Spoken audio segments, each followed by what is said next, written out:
வணக்கம். நான் சிவா பேசுறேன். இது எங்க முக்திநாத் சர்ச்சோட கடைசி நாள் ப்ரோகிராம் ஆகும். இன்னைக்கு காலையில நெறைய கோவில்லாம் நாங்க பார்த்துட்டோம். பார்த்துட்டு நாங்க ஷாப்பிங்காக தாமன்னு ஒரு மார்க்கெட்டுக்கு போயிட்டுருந்தோம். அப்ப வந்து கேள்விப்பட்டோம், இத மாரி இந்திர ஜாத்ரா அப்படின்னு ஒரு விழா கொண்டாடுறாங்க காத்மாண்டுல. அது இன்னைக்கு கடைசி நாள் அப்படின்னாங்க. ஸோ அத பார்க்கறதுக்காக எங்க குரூப்ல வந்து ஒரு 10 பேர் மட்டும் நாங்க கிளம்பி அந்த பசந்த் அரண்மனை பக்கம் வந்துட்டோம். இந்த பார்த்தீங்கன்னா, இந்த அரண்மனை ஃபுல்லா பயங்கர கூட்டம். கார் பார்க்கிங் எதுவுமே இடம் கிடையாது. காரை பாதியிலே இறக்கி விட்டாங்க. சார், நாங்கள் மெயின் ரோட்லேருந்தே நடந்து தான் போனோம். நடக்கிறதுக்கு ஒரு தடவை ஒரு 1 கிலோமீட்டர் உள்ளே தான் போனோம். இன்னைக்கு வந்து அந்த என்ட்ரி டிக்கெட்லாம் கிடையாது. எல்லாமே ஃப்ரீ தான். இந்த இந்திர ஜாத்ரா விழாங்கிறது வந்து அவங்க காட்மாண்டு என்யா புஞ்சி அப்படிங்கிறாங்க. இந்த இந்திர ஜாத்ரா விழாங்கிறது பார்த்தீங்கன்னா, காத்மாண்டில் உள்ள இந்துக்களும் சரி, பௌத்தர்களும் சரி ஒரு முக்கியமான தேர் திருவிழாவாக அது கருதுகிறாங்க. இது வந்து 15ஆம் நூற்றாண்டில் ஆரம்பித்து வச்சிருக்கிறாங்க. இந்த இந்திர ஜாத்ரா விழா வந்து 8 நாள் கொண்டாடுறாங்க. இங்கே தர்பார் ஸ்கொயரில் வந்து பார்த்தீங்கன்னா, யோசின்னு ஒரு கம்பத்தை வந்து நிறுவுறாங்க. அன்னையிலேருந்து விழா தொடங்குது. கடைசி 3 நாள் வந்து குமாரி, அது வாழும் தெய்வமான நேபாள் குமாரி வந்து நகர்வலமாக வருவாங்க. இந்த திருவிழாவின் கடைசி 3 நாளை வந்து குமாரி ஜாத்ரான்னு சொல்றாங்க. அதாவது முதல் நாள் வந்து குவானயா, அதாவது நகர ஊர்வலம், அது வந்து தெற்கு பக்கமா போவாங்க. 2ஆவது நாள் தானேயா, அது வந்து வடக்கு பக்கமா வருவாங்க. இந்திர ஜாத்திரோட கடைசி நாளும் குமாரி ஜாத்திரோட 3ஆவது நாள் நனிச்சையான்னு சொல்றாங்க. இன்னைக்கு பார்த்தீங்கன்னா குமாரி வந்து நகரத்துல நடுப்பயத்துல வருவாங்கன்னா, இந்த ஊர்வலம் எப்படின்னா பசந்த்பூர் அரண்மனையிலிருந்து கிளம்பி அரண்மனையிலே திரும்ப முடியும். அதான் திருவிழாவோட மிகப்பெரிய சிறப்பு. இந்த குமாரி ஜாத்திரங்கிற 3 நாள் மட்டும்தான் வாழும் தெய்வமான குமாரிகளை வந்து நம்ம அரண்மனைக்கு வெளியே பார்க்கலாம். அதாவது நகர்வலத்தில் பார்க்கலாம். மற்ற நாள் அவங்கள பார்க்க முடியாது. அதான் அது சிறப்பு. இந்த நேபாள் குமாரி வழிபாடு என்னன்னு பார்த்தீங்கன்னா, கன்னியை வழிபடும் பாரம்பரியமாகும். இது 15ஆம் நூற்றாண்டில் தொடக்கப்பட்டிருக்கு. இதுக்கு வந்து பல்வேறு கதைகள் சொல்லிட்டு இருக்கிறாங்க. நேபாள பல இடங்கள்ல பல குமாரிகள் இருந்தாலும் இந்த காத்மாண்டில் இருக்க குமாரி ராயல் குமாரின்னு அழைக்கப்படுறாங்க. இவங்க வந்து செல்வாக்கு மிக்க அரண்மனையில வாழ்ந்துட்டு இருக்கிறாங்க. இந்த நேபாள் குமாரிகள் தேர்ந்தெடுக்கும் முறை வந்து கடினமானது, ரொம்ப சோதனைக்கு உட்பட்டது. 3 வயசுல வந்து ஆரம்பிக்கிறாங்க. அவங்க வந்து வயசுக்கு வருங்கனையும் வாழும் தெய்வம் அது குமாரியாக வாழ்றாங்க. அதுக்கப்புறம் வந்து அவங்களுடைய இது முடிஞ்சிருது, தகுதியை இழந்துடுறாங்க. இந்த குமாரியை தேர்ந்தெடுக்கும் முறையில் 32 வகையான சாமுத்திரியா லட்சணங்களை ஃபாலோ பண்ணுறாங்க அவங்க. இதில் என்னன்னு கேட்டிங்கன்னா, ஒருபோதும் அந்த குழந்தை வந்து ரத்தம் செஞ்சிருக்க கூடாது, எந்த பல்லு கீழே விழுந்திருக்க கூடாது, எந்த நோயாலையும் பாதிக்கப்பட்டிருக்க கூடாது. இதை மாதிரி பல சோதனைகள்லாம் வச்சு தான் அந்த குமாரியை தேர்ந்தெடுக்கிறாங்க. இதில் பார்த்தீங்கன்னா 3 வகையான குமாரிகள் இங்கே இருக்கிறாங்க. கணேஷ் குமாரி, பைரவ குமாரி, நேபாள் குமாரி. இந்த 3 பேரும் இந்த அரண்மனையில் தனியாக தான் வசிக்கிறாங்க. இந்த குமாரிகளுக்கு சேவை செய்வதற்காக பலதரப்பட்ட பணியாட்கள் வந்து உள்ள வச்சிருக்கிறாங்க. இந்த குமாரியை வந்து அவங்க தெய்வமா பார்க்குறாங்க. ஸோ இங்குள்ள மக்களுக்கு வந்து குமாரி ஒரு தடவையாக பார்க்கணும் ரொம்ப ஆசைப்படுவாங்க. ஏன்னா சக்தி வந்து வலிமையானதா. ஸோ குமாரி சவுக்கில் இருந்து ஒரு மாடத்து மேலே இருந்து குமாரி வந்து மக்களை சந்திப்பாங்களாம். பட் இந்த குமாரி ஜாத்ராங்கிற 3 நாள் மட்டும்தான் அந்த குமாரி சவுக்கு அரண்மனையிலேருந்து வெளியே வந்து நகரமாக வர்றாங்க. இன்னைக்கு அந்த வாய்ப்பு எங்களுக்கு கிடைச்சிருக்கு, நாங்கள் பார்க்குறோம். நான் கிட்டத்தட்ட ஒரு 2 கிலோமீட்டர் போய் நடந்துருப்போங்க. உள்ளே போயிட்டே இருக்கு. அந்த வசந்தபுரம் அரண்மனை ஃபுல்லாக டிராஃபிக் ஜாம் ஆயிடுச்சு. எந்த காரு, 2 வீலர்ஸ் எதுவுமே அலோவ் பண்ணல. நடந்து தான் போகணும். உள்ளே வந்து மற்ற நாள் என்ட்ரி டிக்கெட் இருக்குதான். அந்த உள்ளோட அனுமான் கோவில் அதெல்லாம் பார்க்கறதுக்கு இன்னைக்கு என்ட்ரி டிக்கெட்லாம் இல்லை. நாங்கள் என்கொயரி பண்ணணும். அவங்க என்ன சொன்னாங்க, இன்னைக்கு உங்களை பார்க்கவே முடியாது, அவ்வளோ பெரிய கூட்டங்கள் இருக்குது அப்படின்னு சொன்னாங்க. இந்த கூட்டத்தை பார்க்க பயமாக தான் இருந்துச்சுங்க. அவ்வளோ கூட்டம். அதாவது நம்ம வந்து நேபாளி மக்கள் மட்டும் இல்லை, ஃபாரினர்ஸ், இந்தியன் பீப்புள் நிறைய பேர் வந்திருந்தாங்க. அதெல்லாம் கொஞ்சம் பயமாக தான் இருந்துச்சு. ஆனாலும் சென்னையிலேருந்து வந்திருக்கோம். அதுவும் இன்னைக்கு குமாரி ஜாத்திரோட கடைசி நாள் நகர் ஊர்வலம். இதை பார்க்காம சென்னை திரும்புறதா இல்லை, முடிவெடுத்து சொல்லி போய் பார்த்துடலான்னு சொல்லி நாங்கள் வந்து என்கொயரி பண்ணி போயிட்டே இருக்கிறோம். உள்ள பார்த்தீங்கன்னா அரண்மனை ஃபுல்லாக இது வந்து ஈவினிங் ஆயிடுச்சு. கிட்டத்தட்ட 5:30 ஆயிடுச்சு. இருட்டு நேரம் ஆயிடுச்சு. இந்த குமார் ஜாத்தாங்க ஊர்வலம் வந்து மதியம் 3 மணிக்கு ஆரம்பிச்சிருக்கிறான். இது வந்து பசந்த்பூர் வழியாக தான் கிளம்பி போகுது. திரும்ப நகர் ஃபுல்லாக சுற்றி பசந்த்பூருக்கு தான் வரணும். ஸோ எப்படியும் வர்றது 7 மணி ஆயிருன்னு சொல்லிட்டு இருந்தாங்க. பட் நாங்கள் வந்து விடுறதா இல்லை. இருட்டவும் ஆரம்பிச்சிச்சு. என்ன பண்ணணும் எங்களுக்கு வழி தெரியல. ஒவ்வொருத்தரையா சுற்றி கேட்டு நாங்கள் போயிட்டே இருக்கோம். உள்ள எந்த இடத்துல அந்த ஊர்வலம் போகுதுன்னே தெரியாது. ஏன்னா மக்கள் நிறைய பேர் பார்த்துட்டு வந்துட்டு இருக்காங்க, திரும்பிட்டு இருக்காங்க. அவங்கள்ட்ட கேட்டால் அவங்களுக்கு வந்து வேற மாதிரி சொல்கிறாங்க. ஸோ எப்படியாவது குமாரி எனக்கு பார்த்துன்னு முடிவு எடுத்துட்டோம். ஸோ நாங்கள் உங்களில் வந்து இன்னொரு டிக்கெட் கவுண்டர் இருந்துச்சு, அங்கே போய் விசாரிக்கலான்னு சொல்லி நாங்கள் அங்கே போய் விசாரித்தோம். அப்போ அவங்க என்ன சொன்னாங்க, ஜாத்ரா ஸ்டார்ட் ஆயிடுச்சு, திரும்ப வரக்கூடிய நேரம் தான், இந்த வரக்கூடிய நேரத்தில் நீங்கள் பார்க்கலாம், பட் வெயிட் பண்ணும், கூட்டம் ரொம்ப இருக்கும் அப்படின்னு சொல்லிட்டு இருந்தாங்க. தள்ளி போனீங்கன்னா ஸ்வேதா பைரவர் ஒரு சிலை இருக்கும், அது பக்கத்தில் வெயிட் பண்ணுங்க, அங்கே பார்க்கலாம் அப்படின்னு சொன்னாங்க. அந்த இடத்துல ஜாத்ரா முடிவடைன்னு சொன்னாங்க.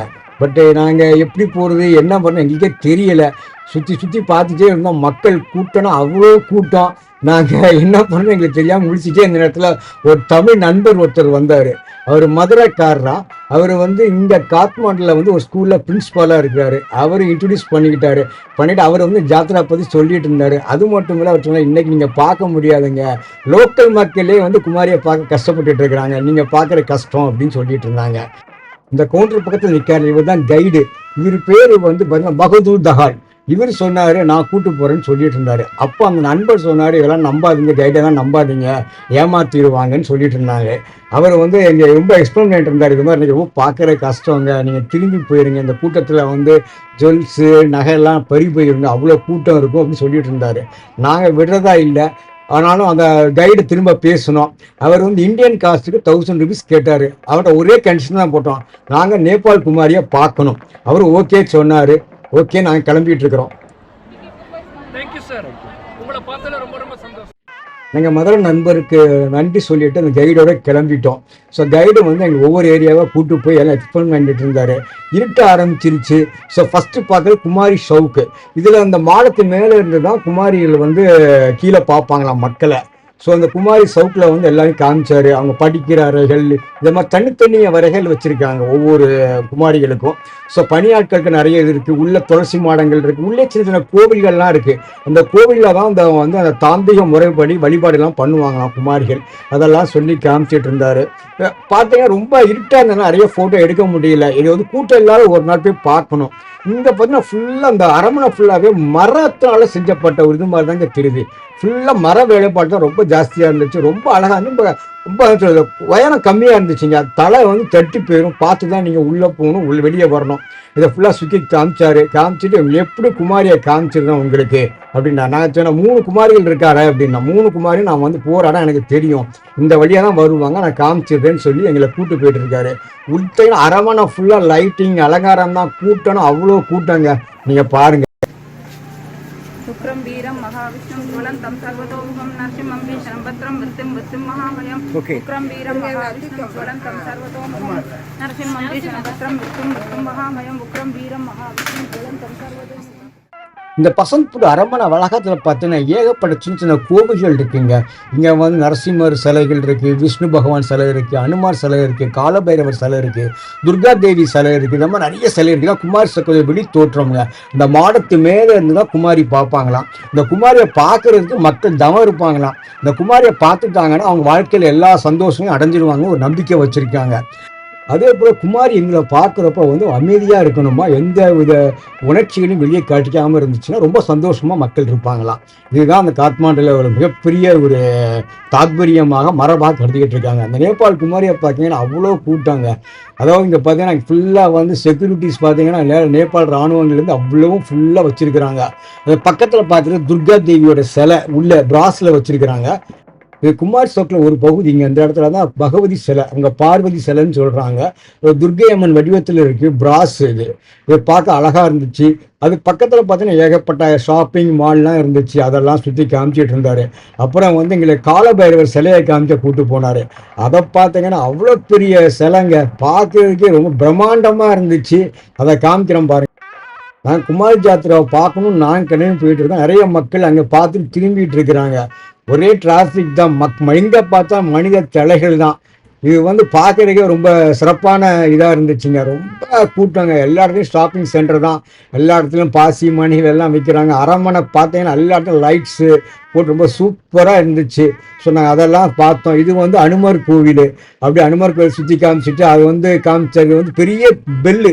இது ராஜா வந்து அந்த காலத்தில் வந்து குமாரியை பார்க்க வர்றப்போ அந்த பெல்லு அடிப்பாராம். ஸோ அதெல்லாம் சொல்லி காமிச்சிட்டு இருந்தார்.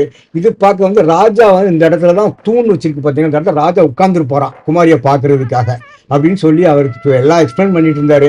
பட் ஒரே கூட்டம். அவர் என்ன சொல்கிறாரு, நாங்கள் என்ன சொல்கிறோம் எங்களுக்கே புரியல. கூட்டத்தில் தான் அப்படி ஒரு இப்போ காலபைரவர் சிலை பக்கம் வந்துட்டோம் பாருங்க. இது வந்து சுவேதா காலபைரவர்னு சொல்கிறாங்க. இது வந்து மிகப்பெரிய ஒரு பிரம்மாண்டமான சிலையாக இருக்குது. அதுக்கு வாயில் ஒரு பைப் வச்சுருக்காங்க பார்த்தீங்களா. இந்த குமார் ஜாத்ரா முடிஞ்ச பிறகு இந்த பைப்பு வழியாக வந்து ரைஸ் பியர்னு சொல்கிறாங்க. அது ஒரு மதுபானம் தான். அதை வந்து பிரசாதமாக கொடுக்குறாங்க. அதை ஒரு டம்ளர் குடித்தாலே போதுமா மக்கள் வந்து வாழ்நாளில் சந்தோஷமாக இருப்பாங்கன்னு சொல்லி நேபாள் மக்களோட நம்பிக்கை. ஸோ அதை வாங்குறதுக்கு அவ்வளோ கூட்டங்கள் இருக்குது. பட் சின்ன சின்ன குழந்தைங்களுக்கு பிரசாதம் கொடுத்துட்டு இருக்கிறாங்க. இப்போ பார்த்தீங்கன்னா சின்ன சின்ன குழந்தைங்கள்லாம் வருது பார்த்தீங்களா, அவங்க சின்ன ஏதோ மிட்டாய் மாதிரி பிரசாதம் கொடுத்துட்டு இருக்கிறாங்க. இந்த ரைஸ் பியர் கொடுக்குற சம்பவம் வந்து ஈவினிங், அதாவது ஜாத்ரா முடிஞ்ச பிறகு தான் ஆரம்பிக்குமா. இங்கே மிகப்பெரிய கூட்டங்க, பார்க்கவே கட்டுக்கடங்காத கூட்டம், அவ்வளோ கூட்டம். அந்த காலபைர சிலையை சுற்றி மக்கள் நின்றுட்டு இருக்கிறாங்க. எப்போ வந்து ஜாத்ரா முடிஞ்ச உடனே இந்த பைப்பு வழியாக வந்து ரைஸ் பியர் வருமா, அதை வாங்கி குடிக்கிறதுக்கு அவ்வளோ கூட்டம் இருக்குமா. கைடு வந்து காலபைர சிலையை காமிச்ச பிறகு வந்து எங்களுக்கு கூட்டு போயிட்டு இருக்காரு. குமாரியை பார்க்க போயிட்டு இருக்கிறோம். இதை சொல்கிறார், கையை மேலே காமிச்சிட்டே வர்றாரு. தவறிடுறாங்க, பயங்கர கூட்டமாக இருக்குன்னு சொல்லிட்டு இருக்காங்க. நாங்கள் 10 பேர் தானே போயிருக்கிறோம், என் குரூப் எல்லாமே போகல. ஆனால் கூட்டம் சொன்னாப்புலங்க ரொம்ப பெரிய கூட்டம் தான் இருந்துகிட்டு இருந்துச்சு. அங்கங்கே நேபாள் குமாரியோட ஃபோட்டோஸ்லாம் வச்சுருந்தாங்க, கிங்கோட ஃபோட்டோ வச்சுருந்தாங்க. பார்க்கறதுக்கு ரொம்ப ஒரு சிறப்பான காட்சியாக அமைந்துச்சு. இந்த பசந்த்பூர் அரண்மனை வளாகம் ஃபுல்லாகவே விழா கோலம் தாங்க. எங்கே பார்த்தாலும் மனித தலைகள் தான். எல்லாரும் வந்து குமாரியை பார்க்கறதுக்காக வெயிட் பண்ணிட்டு இருக்காங்க. பார்த்தவங்க திரும்ப போயிட்டு இருக்கிறாங்க. நாங்கள் குமாரிகளை பார்க்கணும் ஆர்வத்தில் நாங்கள் வந்து நடந்து போயிட்டு இருக்கோம். ஒரே கூட்டத்து மத்தியில் இடித்து முடிச்சு தான் போக வேண்டியிருக்கு. அங்கங்கே சொன்னோம் பார்த்தீங்களா, நேபாள் ராஜா அவங்க ஃபோட்டோஸ்லாம் நிறைய வச்சுருந்தாங்க. அதெல்லாம் நாங்கள் பார்த்தோம். ஸோ பார்த்துட்டு கிளம்பி போயிட்டுருக்கோம். கைடு வந்து நிறைய விஷயம் எக்ஸ்பிளைன் பண்ணார். அந்த கூட்டத்தில் வந்து சரியாக ரெக்கார்ட் பண்ண முடியல. பட் உங்களுக்கு முடிஞ்சதுன்னா பாருங்கள். 1660s का किंग है और 4 कोने में उनका 4 बेटे हैं। राजा को हमारे नेपाल में पहले से भगवान विष्णु का रूप में पूजा करते हैं। सुंदरी का मंदिर है, देखो तलेजू एक रॉयल टेम्पल है। हाँ, मल्ल राजाओं के लिए रॉयल टेम्पल। इधर पैलेस में जाने के लिए और मंदिर में जाने के लिए पैलेस से कनेक्टेड है। हाँ, इधर जगन्नाथ का मंदिर है। जगन्नाथ 1563 में बना हुआ है। 1563 में महेंद्र मल्ल राजा ने बनाया है। उधर कृष्ण, बलराम और सुभद्रा का है। एक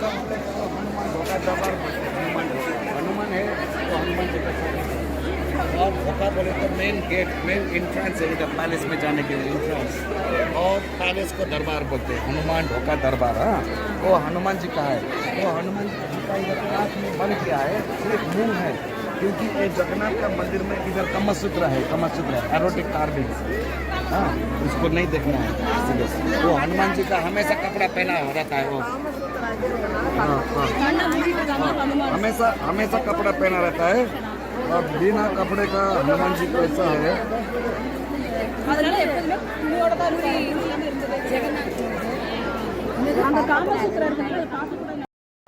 இந்த கைடு சொன்ன அவ்வளோ விஷயங்களையும் இந்த ரெக்கார்ட் பண்ண முடியல. ஏன்னு கேட்டிங்கன்னா ஒரே கூட்டம், இறைச்சல் சத்தம் இருந்ததுனால சரியாக ரெக்கார்ட் ஆகலை, மன்னிச்சிக்கோங்க. பட் ஆனாலும் எக்ஸ்பிளைன் பண்ணுங்கிறதுக்காக தான் நான் அதை போட்டு விட்டுருக்கிறேன்.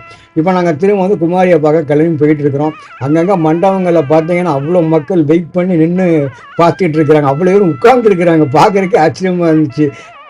நேபாள் மக்களுக்கு இந்த ஜாத்ரா குமாரியை பார்க்குறது மிகப்பெரிய முக்கியமான விஷயமாக பார்த்துட்டு இருக்கிறாங்க. ஸோ அதனால் மக்கள் எல்லாம் வெயிட் பண்ணிட்டு இருக்காங்க. பார்த்தவங்க கிளம்பி போயிட்டே இருக்கிறாங்க. இது என்னன்னு பார்த்தீங்கன்னா ஒவ்வொரு குமாரிகளுக்கு முன்னாலேயும் வந்து அந்த குரூப் வச்சுருக்காங்க. அந்த குரூப் வந்து ட்ரம்ஸ் அடித்து டான்ஸ் பாடி அவங்களுடைய இதை வந்து ஜெய் ஜெயின்னு சொல்லிட்டு வர்றாங்க. அது பார்க்க அழகாக இருந்துச்சு. அதையும் காமிக்கிறேன் பாருங்கள்.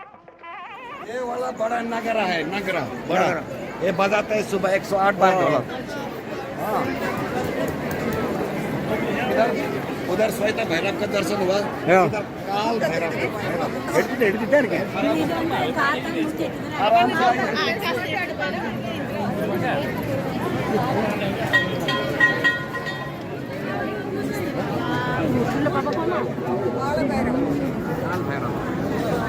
नीचे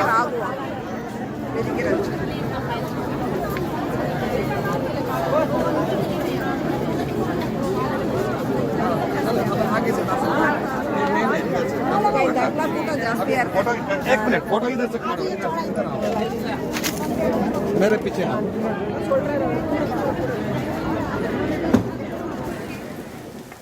இப்போ பார்க்குற பைரவர் பேர் வந்து ஆகாச பைரவர். இவர் கீழே ராகு கேதுக்கள்ல வந்து அமர்ந்திருக்காங்களாம். இதை பார்க்கவும் அழகாக இருந்துச்சு. இந்த திருவிழாவில் வந்து இந்த பைரவர்களுக்கு வந்து முக்கியமான ஒரு இடம் கொடுத்துருக்குறாங்க. பாலபைரவர் சிவனின் அம்சம். இங்கே வந்து ஸ்வேதா பைரவர், கால பைரவர், இந்த ஆகாச பைரவர், நிறைய பைரவர்கள் 8 பைரவர் இருக்கா சொல்லிட்டு இருக்கிறாங்க. இப்போ நீங்கள் பார்க்குறது கொடிமரம். இந்த கொடிமரம் வச்சா திருவிழா ஸ்டார்ட் ஆகுமா? அந்த கொடிமரம் மேலே பார்த்தீங்கன்னா இந்திரனோட கொடியல் வச்சிருக்கிறாங்க. குமாரிகள் ஜாத்திரா முடிச்சு வந்துட்டு இருக்கிறாங்க. அதை பார்க்க போயிட்டு இருக்கோம். வாங்க.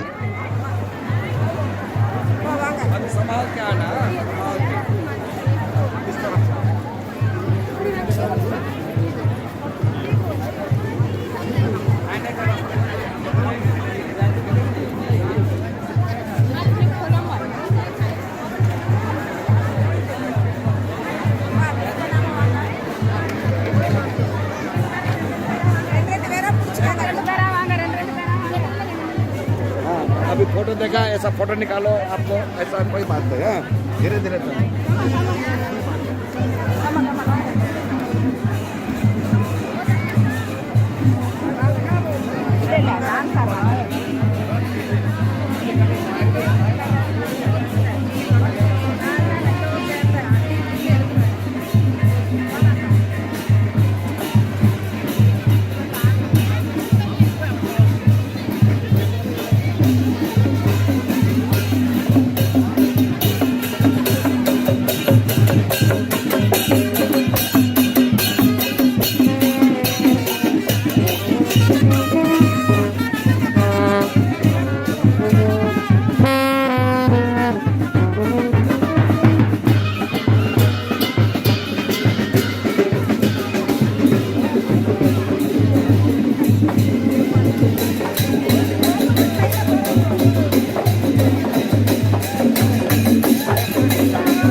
இப்போ நீங்கள் பார்க்குறது வந்து இது பைரவர் ரதம்.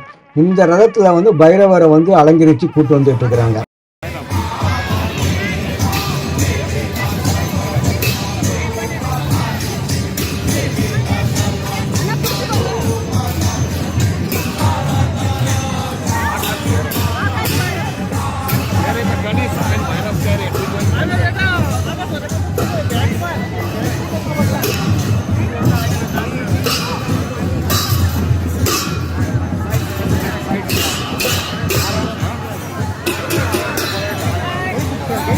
Very crowd, huh? Very crowd.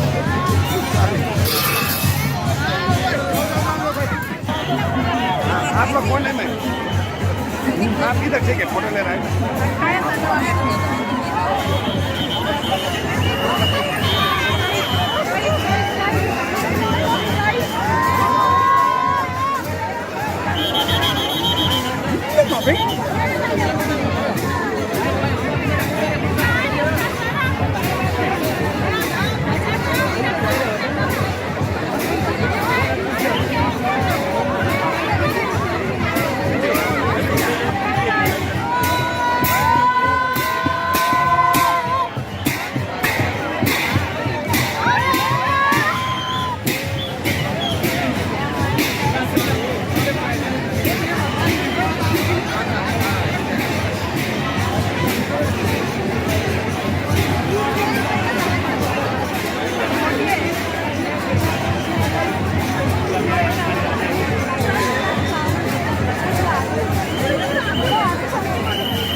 இதை முழுமையாக வீடியோ எடுக்க முடியல. நிறைய பேர் கையை உயர்த்தினால கை வந்து நிறைய மறைச்சிருச்சு. பட் மேக்ஸிமம் என்னால் என்ன பண்ண முடியுமோ நான் எடுத்துருக்கிறேன் பாருங்கள்.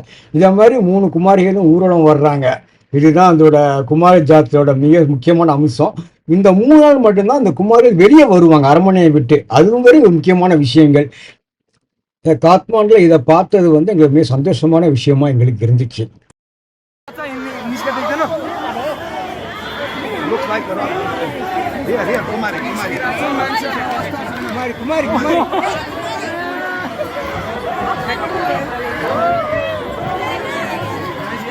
फर्स्ट टाइम है यहाँ पे कुमार खान में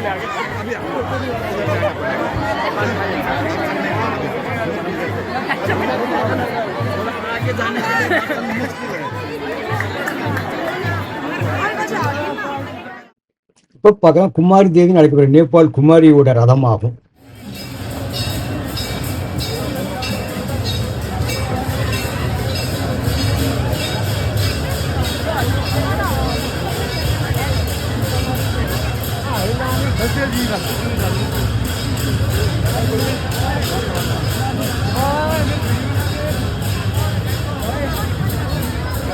कुमारी को लिए ना गणेश का भैरव का जल्दी आता है. सबसे 12 भी बजेगा कुमारी का गारंटी नहीं है. पब्लिक लोग छोड़ेगा ना उसको तो आगे बढ़ेगा, नहीं तो उधर ही रुका के रखता है.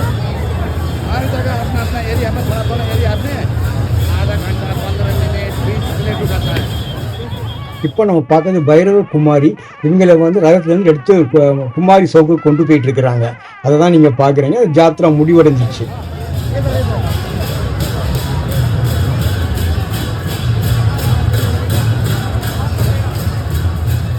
இந்திர ஜாத்ரா, அதாவது குமாரி ஜாத்ரா முடிவடைஞ்சோடனே எல்லா மக்களும் காலபைரவர் கோயில் பக்கம் வந்துட்டாங்க பிரசாதம் வாங்கி குடிக்கிறதுக்காக. பட் கைடு வந்து எங்களுக்கு வந்து சொல்லிட்டார், நீ பிரசாதம்லாம் வாங்க முடியாது, ரொம்ப கூட்டமாக இருக்கும், உங்களுக்கு வந்து டைம் ஆகும், உங்கள் கால் டாக்ஸிலாம் கஷ்டம்னு சொல்லி டாக்ஸி ஸ்டாண்டுக்கு வந்து எங்களுக்கு ஒரு டாக்ஸி பிடிச்சி எங்களுக்கு ஹோட்டலுக்கு அனுப்பி வச்சார். உண்மையிலே நன்றி சொல்லணும். 1000 ரூபாய்க்கு ரொம்ப நல்லாவே பண்ணி கொடுத்தாரு எங்களுக்கு எல்லா விஷயங்களையும். ஸோ இந்த காத்மாண்டில் வந்து இந்த விழாவை நாங்கள் பார்ப்போம்னு எதிர்பார்க்கவே இல்லை. எங்களுக்கு வந்து ஒரு தெய்வ செயலாக அது அமைஞ்சிருச்சு. நேபாள் குமாரியையும் நாங்கள் பார்த்துட்டோம். இந்த குமாரி ஜாத்திராவோட எங்களுடைய முக்திநாத் யாத்திரை நிறைவு செஞ்சுட்டோம். நாளைக்கு காலையில் நாங்கள் பிரேக்ஃபாஸ்ட் முடிச்சுட்டு டெல்லி வழியாக சென்னை வரப்போகிறோம். எங்களுடைய முக்திநாத் யாத்திரை வீடியோவை பார்த்ததுக்கு ரொம்ப நன்றி. மீண்டும் ஒரு அடுத்த வீடியோவில் உங்களை சந்திக்கிறேன். நன்றி.